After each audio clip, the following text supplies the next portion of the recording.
Bom, então, gente, a gente vai começar.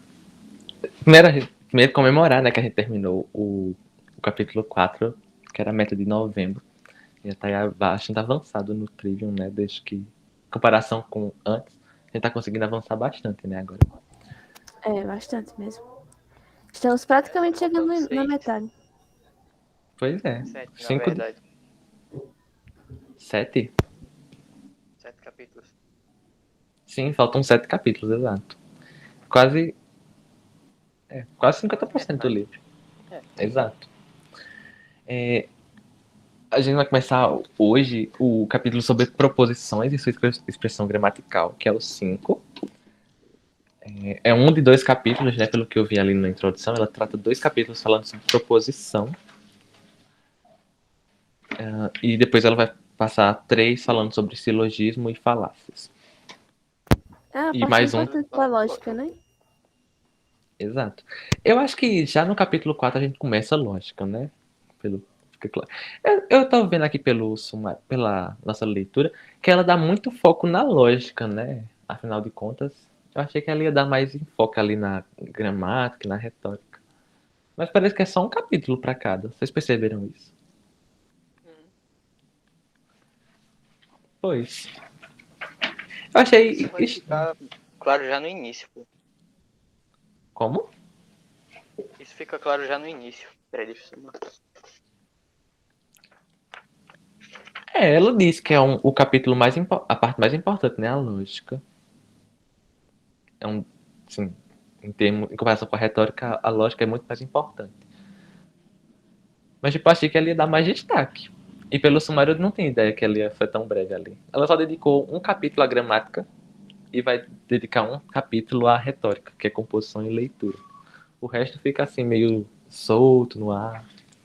Só o gostinho. Mas enfim, desde o capítulo 4 ela começou a tratar especificamente sobre lógica. Começou ali falando sobre termos e sua expressão sobre termos, que é a expressão gramatical do conceito, né, que tem na nossa mente. E aí agora ela começa a falar sobre proposições que, por sua vez, são a expressão gramatical do juízo, que é uma relação entre termos. E aí, o que, é que vocês acharam dessa leitura, gente? Pode falar. Foi de boa também. Que como o outro capítulo. O negócio é colocar em prática. Aí surgir Vai dúvidas. se encerrar isso lá para as 5 da tarde? Eu creio que não, né?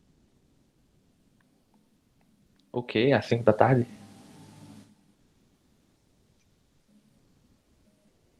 O quê, Brenda? Às 5 da tarde? Não, aliás, para colocar em prática, eu disse, depende, você quer encerrar isso daqui lá para as 5 da tarde?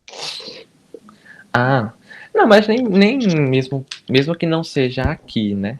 Pôr em É, prática exatamente. Eu na. quis dizer, se fosse para você aprender mesmo de colocar em prática, aí você demora mais tempo para poder ler essa parte, essas páginas.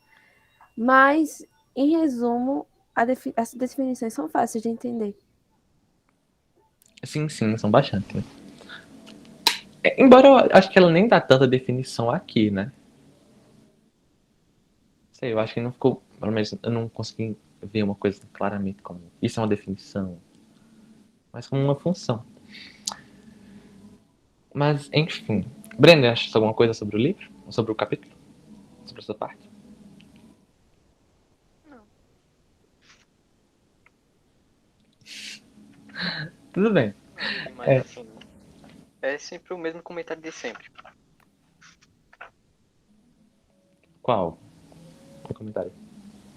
Eu só me lembro de Aristóteles e São Tomás de Aquino. Toda vez que eu leio isso. É porque a base da. A lógica é Exatamente. basicamente a lógica. E alguém queria fugir dessa lógica. Não vou citar o nome. O inominável, né? Um ser aí metafísico. É. Tem minhas críticas sobre a lógica, né? Estamos vendo aqui. Vi que daqui a pouco ela faz. Mas quando a gente terminar a lógica, a gente pode verificar melhor. Mas essa lógica é bem interessante, né? Ela tá aí baseada totalmente em Aristóteles. Não sei aqui se tem alguma contribuição de Aquinas. ou de Agostinho. Tem algum, André, né? Quem? Eu não tenho contato nem com a lógica de Aristóteles pura, né? Então, não sei Não, relaxa, depois eu avaliar. lhe envio. Ou coloco Você lá já no Telegram, estudou? não sei. Você já estudou a lógica aristotélica? Comecei. Que coisa. Tô em Eu categorias só... ainda. Sim, sim. Por isso que eu tive uma facilidade a mais um pouquinho. Caramba. Categorias é o que ele vai explicar sobre as categorias de você, né? É, Das exatamente. 10 categorias. Já tá explicado aqui, né? Eu não sei se ler Aristóteles seria mais fácil, já que é um livro mais antigo.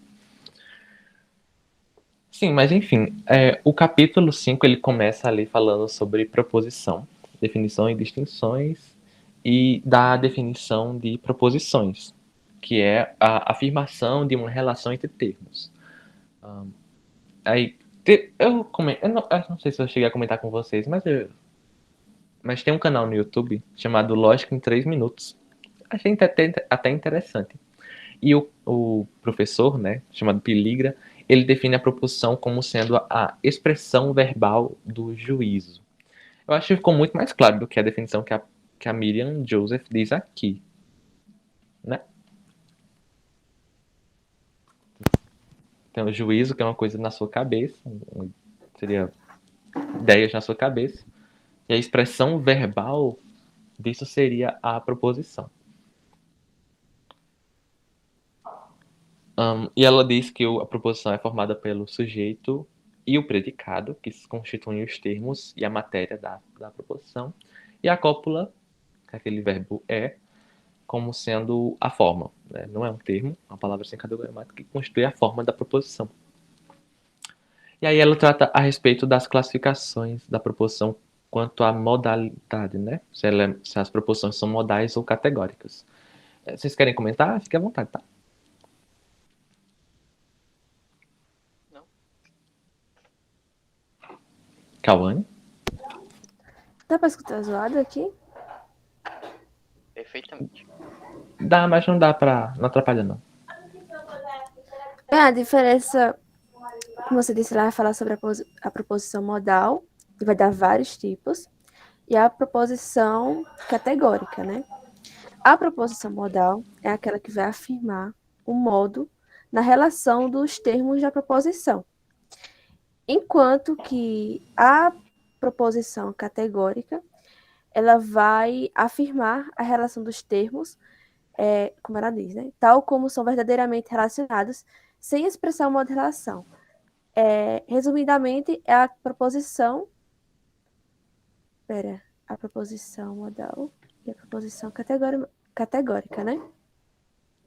Isso. Bem, a proposição categórica, resumidamente, é aquela que não vai expressar o modo de relação. E aí, como é que você entendeu nisso, Vitor? Desse mesmo jeito. A categórica, eu não entendi muito bem como ela quis dizer aqui. A categórica? Sem expressar o modo de relação. Quando ela falou modal, por modo, eu também não ficou muito claro porque ela não dá uma definição assim, bem clara, né? Mas por modo, você tem dois tipos. Seria as proposições necessárias, que é assim, relacionam os termos como eles devem ser relacionados. A realidade deve ser assim, né? Então seria necessário. Ou se ele afirma como uma possibilidade. Aí seria uma proposição modal contingente. Quando ela é categórica, ela não afirma nem como necessidade, nem como contingente, de forma explícita. Afirma como apenas um fato.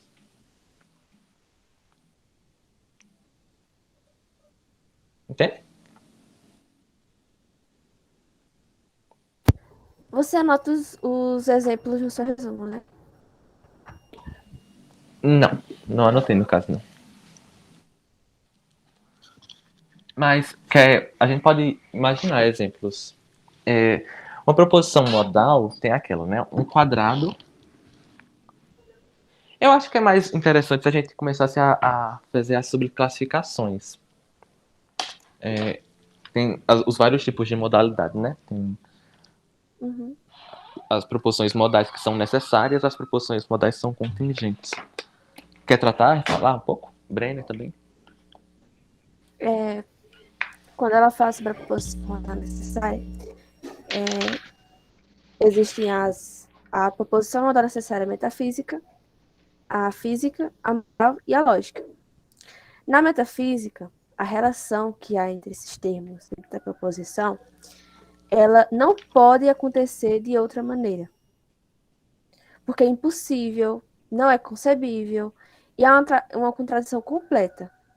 Na condição, na relação metafísica, ela é tão necessária que nem mesmo Deus pode fazer o contrário daquilo que aquela relação está querendo dizer. Por exemplo,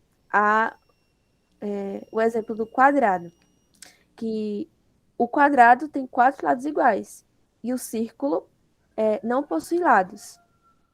Então, quando se afirma que a relação círculo é um quadrado, não é possível nem para Deus, por causa que Deus não pode fazer um círculo quadrado. Por quê? Porque se isso acontecesse, Deus não seria perfeito, porque ele estaria concebendo uma imperfeição.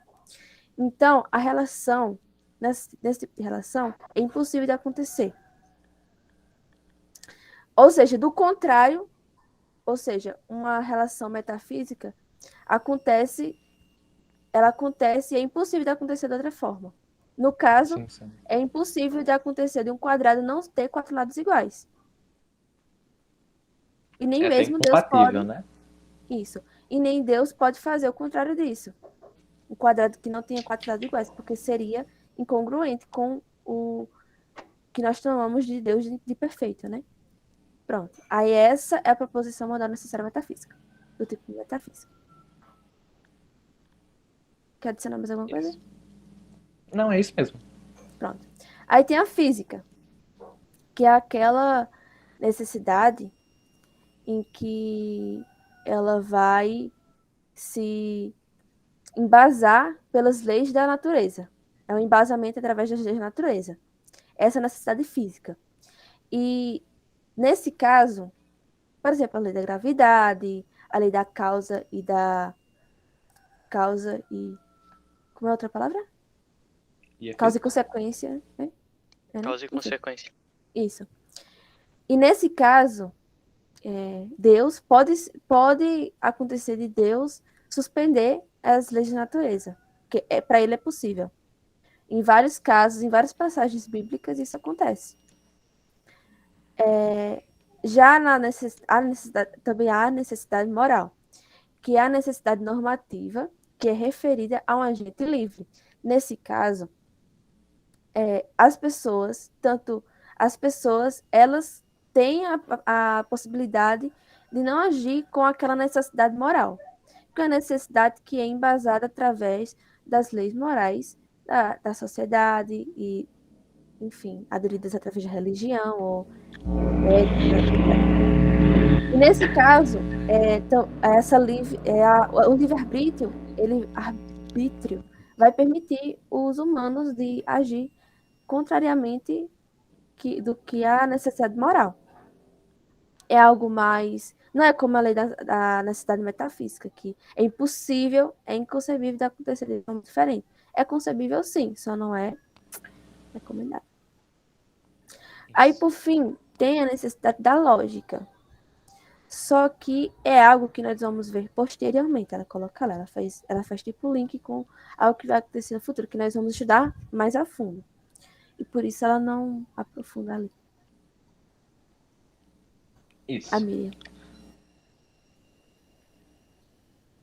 Aí tem as proporções contingentes ainda nas modais. Em contraposição das proposições necessárias. As necessárias e a contingente. Que a contingente, ela é top demais ao dar a definição de contingente. O que é contingente? Aquilo que não é modal. Obrigada, Miriam, Joseph. Você ajudou bastante. O que é isso? O que não é ao contrário. Pronto. Beleza, obrigada. A Então, gente tem que ver a definição dessa palavra contingente, né? Contingente, eu até pesquisei lá no dicionário, é algo que pode vir a acontecer, uma possibilidade. Algo que não pode ou vir a acontecer ou não, né? Então, por exemplo, nas proporções que são modais necessárias, é, as coisas elas são assim e é somente assim, não podem ser de outra forma. Quer dizer, não necessária, pode ser até de outra por causa forma. do nome, necessária, né? Exato, necessariamente desse jeito. Nas contingentes, fala, não tem que ser desse jeito, mas pode ser. Embora não É uma seja na realidade, possibilidade. mas exato. Embora não seja de fato na realidade, ela poderia vir a ser, né? É uma coisa mais ou menos essa ideia aí. E por isso, não é algo que envolve a necessidade metafísica. Porque Sim, é na verdade. necessidade metafísica é daquele jeito. Não há possibilidade de ser diferente. Nesse caso, a proporção contingente, modal contingente, ela não vai poder ter uma compatibilidade metafísica. Mas fora isso, ela pode ou não acontecer. De fato, ela faz essa observação, né? A relação numa proporção contingente se indica que a relação pode ser assim, mas tem essa necessidade de não ser algo incompatível metafisicamente. Por exemplo, uma proporção, dizer, um quadrado pode ser circular. Exatamente. Esse pode ser seria contingente, mas não é uma proporção contingente porque é uma incompatibilidade metafísica. Pronto. Aí, após isso, ela vem falando sobre a proposição categórica, né? Tem a proposição modal e tem a proposição categórica.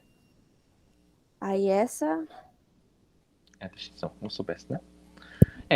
Nesse sentido, as proposições modais, elas afirmam claramente, né? Claramente como é que a realidade está sendo, como é que está se dando a relação. Nas proporções modais necessárias, sempre se diz uma coisa do tipo, tal coisa é necessariamente assim. Ou, se for contingente, tal coisa pode ser assim. Já nas proposições categóricas, simplesmente diz, tal coisa é assim. E aí seria no sentido de necessariamente ou possivelmente, contingentemente, contingencialmente. é por isso que ela diz que a cópula é ambígua, né? Exato. Porque ele não está dizendo assim claramente o que é. Essa é uma forma de expressar gramaticalmente mesmo, né? Porque mesmo as proposições categóricas, elas podem ser modais se você diz ali com clareza se é uma relação necessária ou se é uma relação contingente.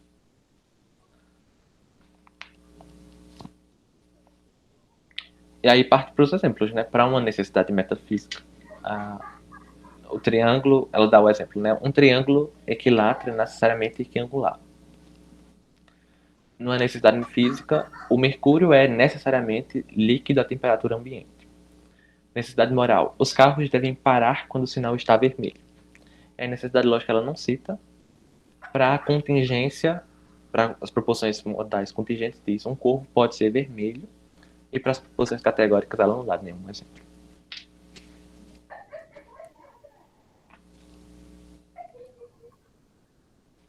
Brenner, quer considerar alguma coisa? Não.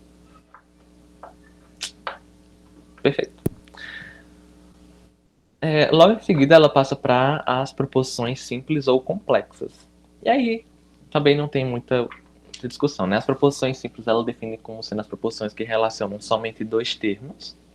E as proporções complexas como as que relacionam mais de dois termos. E aí, nessas proporções complexas, ela subdivide em hipotética e disjuntiva. A hipotética afirma uma proporção como sendo dependente da outra, e a disjuntiva como afirma que de duas ou mais suposições, a verdade de uma delas há a verdade de uma delas. Isso pode ser parecido com a questão do and e o or, né? O ou e o i. Ou não? Eu Pode acho ir? que esse negócio de ou, or e and, né, tá a ver com as disjuntivas. Porque pelo exemplo que ela dá para as hipotéticas, ela dá mais a entender que é tipo o se então, sabe? Aham. Sim, é verdade. Se aquilo acontecer, a outra se uma possibilidade, a primeira possibilidade acontecer, a outra oportunidade, a possibilidade em cima daquela. Isso, exato. O exemplo que ela dá é se ele não estudar, será reprovado. Seria a proposição hipotética. No caso, o então tá aí elíptico, né? Se ele não estudar, então será reprovado. E aí a disjuntiva, eu acho que tem a ver mais com essa questão do que ela fala. O exemplo é: um triângulo é equilátero, isósceles ou escaleno. Aí pode ser mais opções, mais suposições, né? É, Mais juntas. eu até fiquei com a dúvida aqui. Porque ela fala a verdade de uma delas, né? Por isso do ou. Ou isso, ou aquilo, ou é aquilo, ou aquilo, ou aquilo. Exato, só que eu não Só que ela não entendi. deixa Tipo, explícito, né? esse uma, ele tá dizendo que só pode uma, você só deduz a verdade de uma suposição ou de ao menos uma? De somente uma ou de apenas ao menos uma?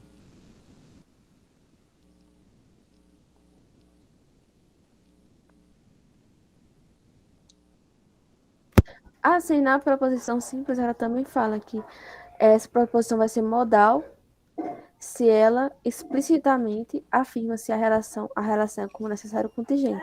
Ou seja, todas as necessárias e contingentes são modais? É mesmo, é mesmo. É um tipo de. Meu Deus, viajei. É por causa que ela trouxe de volta e. É mesmo. Necessário e contingente é um tipo de. São dois tipos de modais. Exato.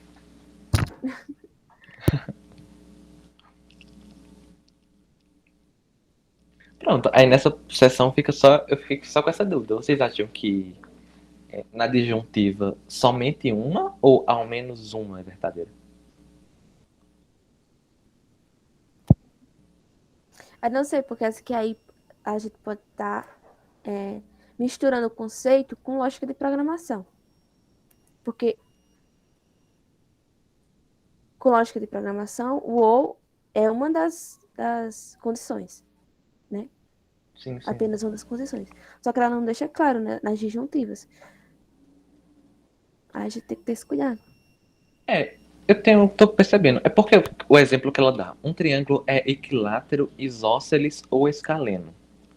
Nesse exemplo aqui, fica evidente que o um seria somente um, né? Não há a possibilidade de um triângulo ser escaleno e isósceles. Ou ser isósceles e equilátero. Mas aí tem outras questões, né? Por exemplo, é porque na lógica de programação e na lógica matemática tem dois tipos de ous, né? Não sei se vocês lembram. Que tem o ou inclusivo, que é esse que a gente está falando, né? Que pode haver mais de duas possibilidades. E tem o ou exclusivo, que é somente uma das possibilidades é verdadeira. Não, só não sabe qual. Para mim ficou ambíguo essa uma proposição disjuntiva afirma que de duas ou mais posições, uma é verdadeira. Não sei se esse uma, em que sentido tá falando aí.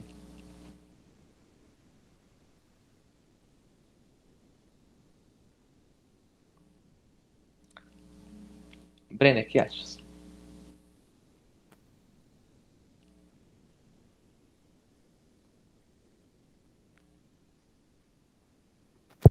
Acho que ele tá nem aqui. Ele mandou um arquivo lá no WhatsApp. Mandou? Eu Uhum. não Mas acho consegui que ver. não tem relação não com o de agora. Ele tá acontecendo agora. Aí logo depois ela vai falar sobre as características das proposições. Aí nisso é trazer uma, duas, três, quatro, cinco características principais. Né? Isso. Quer dizer, de cada cinco vai trazer duas. Enfim.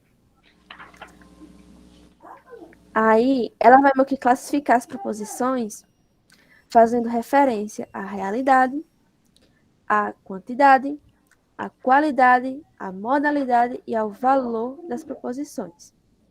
Aí, de cada referência, as proposições vão poder ser uma ou outra. E cada referência vai ter duas classificações.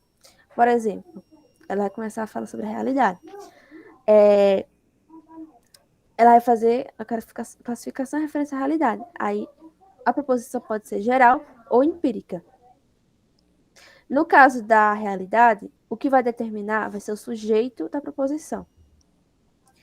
Aí, a proposição que é geral, ela vai ter um sujeito que é um termo geral.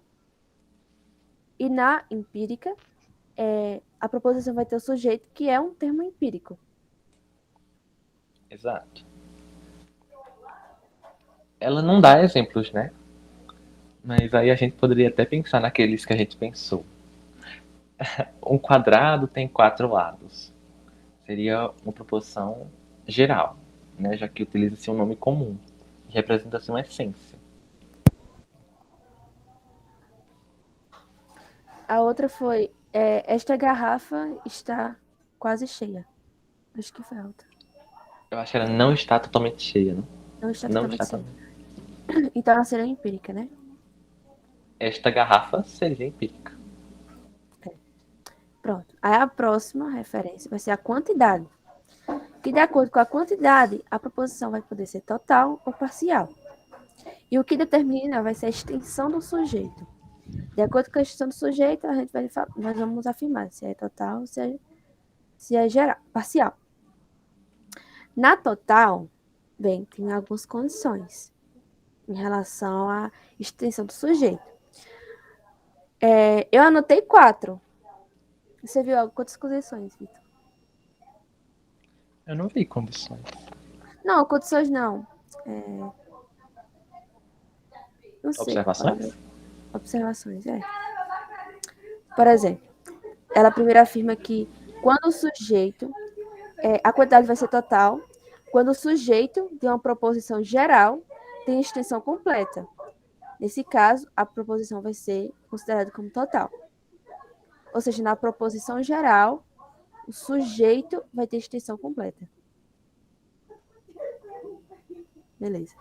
Só que aí ela fala que o quê? Uma proposição geral, ela não tem quantidade no sentido concreto, pois o sujeito é a essência.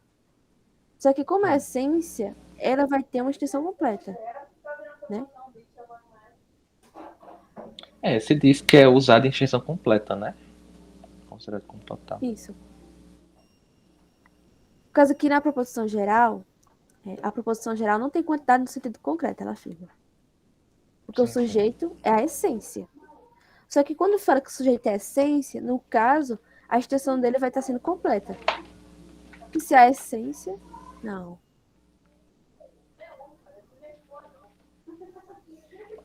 Eu achei engraçado essa parte de uma proposição geral não tem quantidade em sentido concreto. Porque nos substantivos. Lembra que a gente viu alguma coisa em substantivo nesse sentido quando a gente falava sobre número? Que no caso era os substantivos individuais, concretos. Não tem número porque é um indivíduo, né? Não sei, eu fiquei um pouco confuso nessa parte. É por causa que ela afirma, ela meio que faz uma contradição, só que eu não sei se é uma contradição. Parece uma contradição. Ela começa o parágrafo falando que a proposição geral não tem quantidade. Mas depois fala que ela tem sim, que por isso ela é considerada como total. O sujeito dela vai ser considerado como total. Eu acho que ela diz que se considera que o sujeito na proposição geral tem quantidade total, né? Extensão total. Extensão total. Acho que é nesse sentido.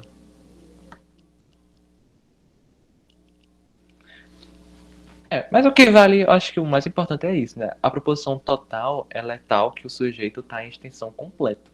Aí ela faz essas observações. Na proposição geral, se considera como total porque, apesar dela não ter uma quantidade de sentido concreto, ela é usada em extensão completa. Eu estava entendendo assim. Como? Na proposição geral, se considera como total Porque, apesar de que ela não tenha uma quantidade em sentido concreto, ela é usada em extensão completa. É isso mesmo. Isso mesmo. Aí a outra forma, quando ela falou, ela também fala que quando uma proposição for empírica, singular, ela vai ser total. O sujeito vai ser total, porque o sujeito vai ser um indivíduo. Assim, Ou num só, seja, né? o indivíduo é total nele mesmo, né? E quando uma proposição empírica plural tem um sujeito que é um agregado do total de indivíduos. Exato, exato. E aí ela é considerada total se o sujeito se refere ao total dos indivíduos, né?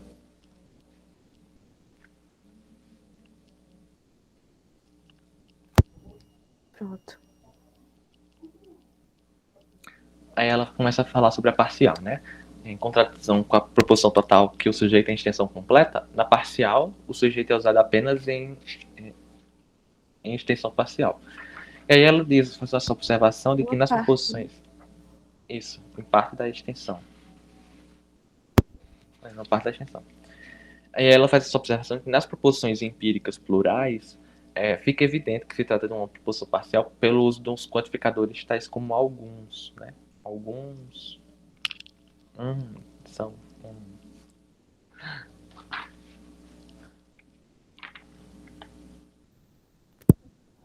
Facilita mais, né? Nossa, para encontrar. exato. Brenner?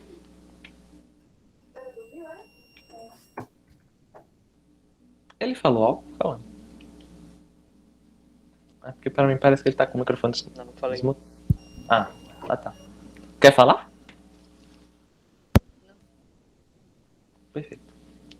tava procurando o texto que tava falando, mas deixa quieto. O do substantivo número, quando ele fala sobre o número do substantivo. É no capítulo 3, página 79. Ah, tá, ok. Assim, aí passando sobre quantidade, ela começa a falar sobre a qualidade das proposições, né? Você tem as proposições que são afirmativas ou negativas. E aí, em contraste com a quantidade e com a referência à realidade, o que define a qualidade é a cópula e não o sujeito. Então, nas proposições afirmativas, você tem que a relação afirma a inclusão total ou parcial do sujeito no predicado, enquanto que as proposições negativas afirmam a exclusão total do predicado do sujeito. Todo predicado do sujeito. Afirma todo o predicado do sujeito. Eu achei um pouco confuso, né? Talvez pensando no exemplo fique mais claro.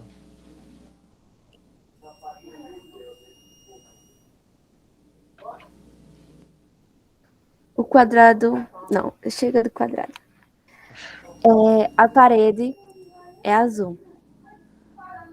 No caso, vai ser o sujeito no predicado. Parede azul. Ok. E na negativa, a parede não é azul. Vai ser o todo predicado do sujeito. A exclusão do todo predicado do sujeito. Faz sentido. O não azul da parede. Tô negando o azul da parede. Parece que faz sentido, né? Mas aí, na afirmativa, a inclusão seria total ou parcial? A parede é azul.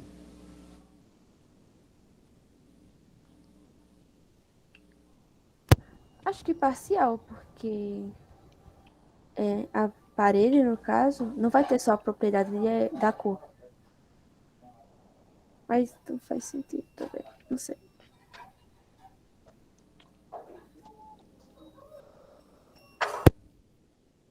Eu acho que faz sentido mesmo, né?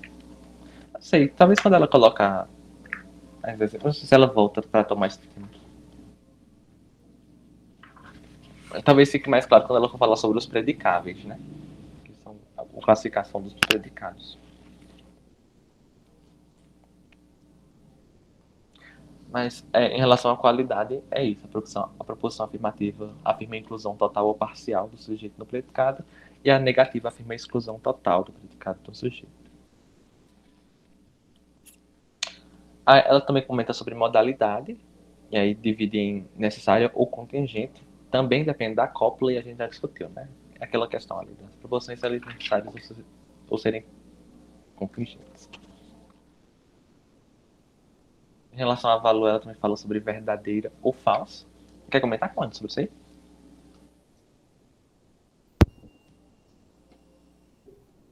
Pode ser você. Pronto. Ela dá a opção analítica e a outra é sintética, né? Sintética. Isso. Bem, ela dá uma ênfase, né, de que tipo o valor é analisado, é algo que vai ser, você tem que pensar no valor da proposição, né? Aí no caso, na opção sintética, da análise sintética da proposição, você iria ter que observar, experimentar todas as ocorrências possíveis daquela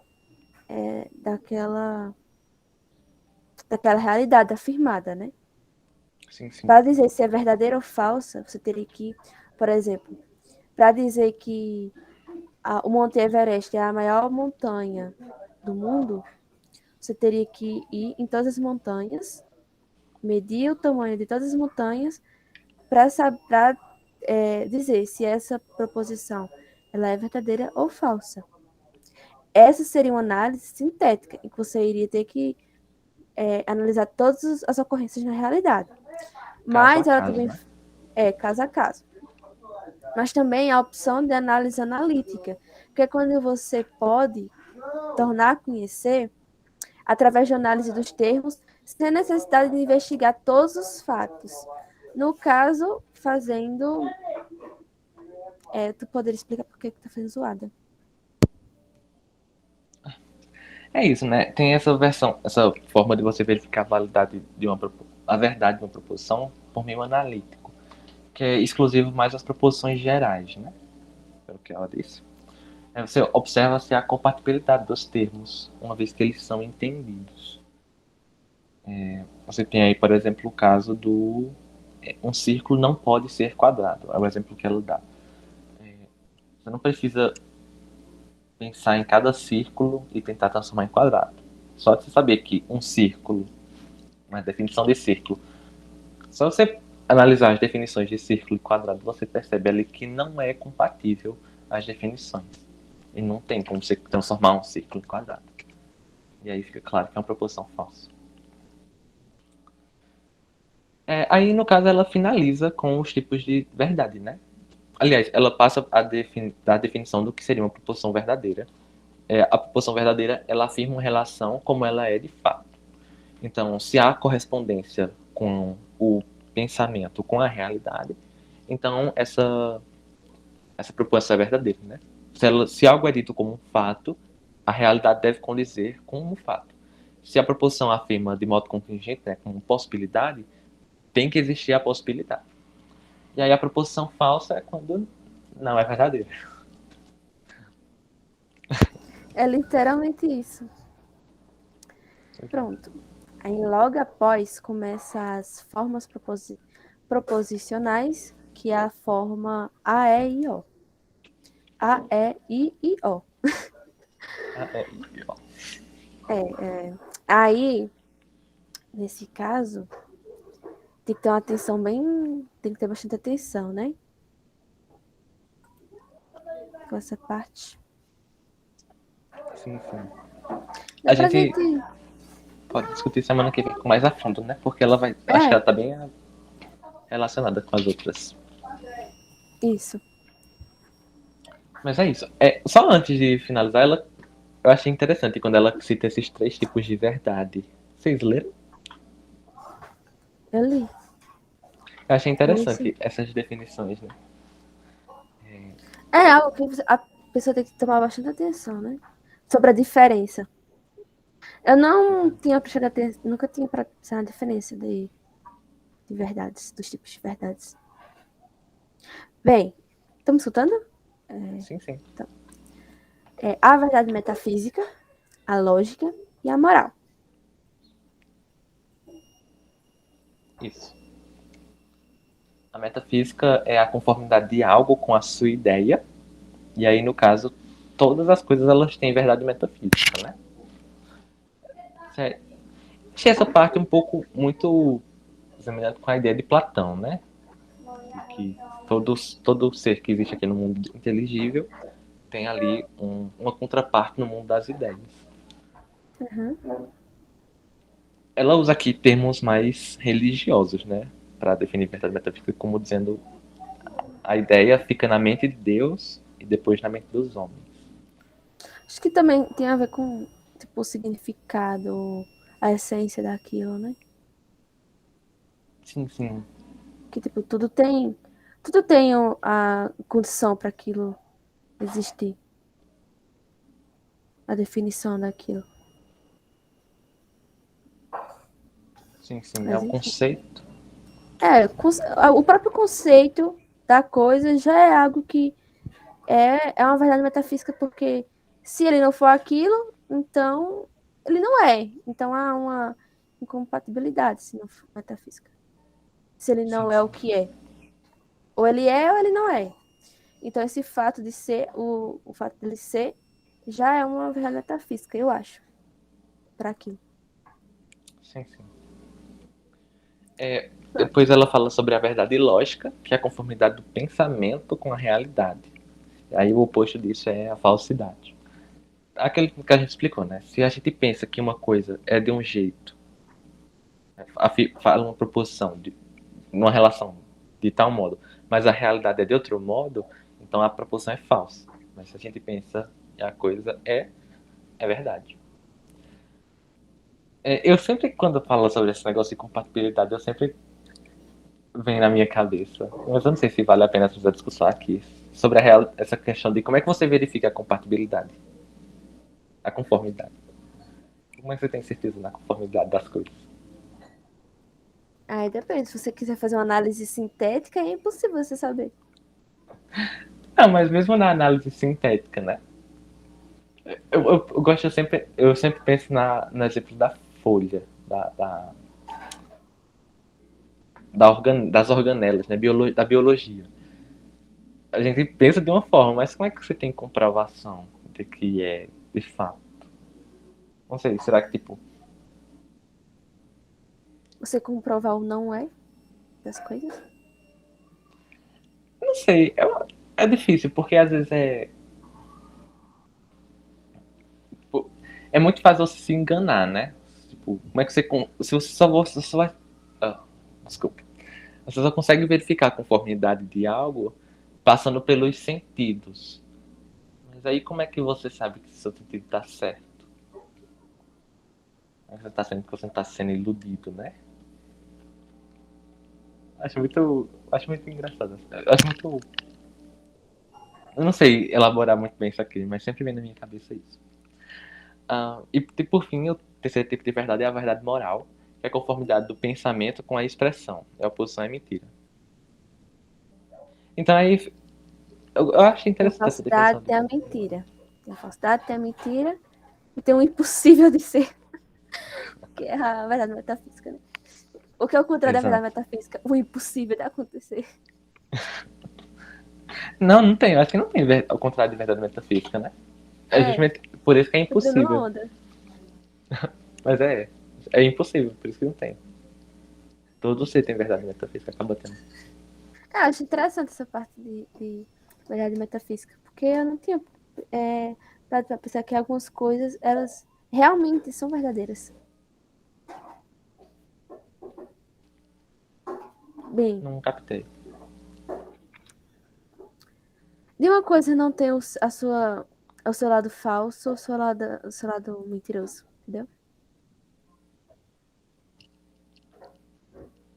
Uma coisa como coisa não tem, de fato. Você não pode classificar uma coisa como falsa, né? É isso, né? Você vê? Não, não é isso, não é isso. Deixa eu passar. Eu achei interessante essas definições de verdade. Mas elas são complexas, né, de se avaliar. Mas eu achei mais essa diferença entre a verdade moral e a verdade lógica.